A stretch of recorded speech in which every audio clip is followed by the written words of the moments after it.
नीट परीक्षा पेपर फुटी प्रकरणी आता पुण्यातून मनीषा हवालदारला अटक करण्यात आली आहे। मनीषा हवालदार सेठ हिरालाल सराफ महाविद्यालयाची मुख्याध्यापिका आहे। अटक होताच मनीषा हवालदारचं निलंबन करण्यात आलं आहे। महाविद्यालयाच्या विद्या प्रसारणी सभा संस्थेने हा निर्णय घेतलाय।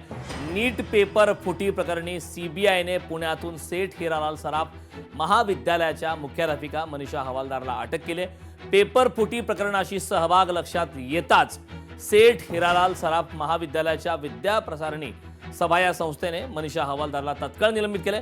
मनीषा हवालदार कोण होती, तर सेठ हिरालाल सराफ महाविद्यालयात रुजू झाली होती, तसेच कामकाज करत होती, यासोबतच संस्थेचे सचिव डॉक्टर सतीश गवळी यांनी या संदर्भातली माहिती दिली। याबद्दल आम्हाला कुठल्याही प्रकारची संस्थेला कल्पना नाही। त्यांनी याबाबतीत आमच्याशी कधी चर्चा केलेली नाही आणि मुळात ज्या केंद्रीय संस्थेने त्यांची निवड केली त्या संस्थेने आमच्याशी कधी याबाबतला पत्रव्यवहार केला नाही। कदाचित ते नेम नसावा की संस्थांना कळवणं किंवा मॅनेजमेंटला कळवणं म्हणून गव्हर्नमेंटने कदाचित आम्हाला कळवलं नसेल, परंतु करता हवालदारांनी सुद्धा आम्हाला सांगायला पाहिजे, त्यांनी सांगितलेलं नाही।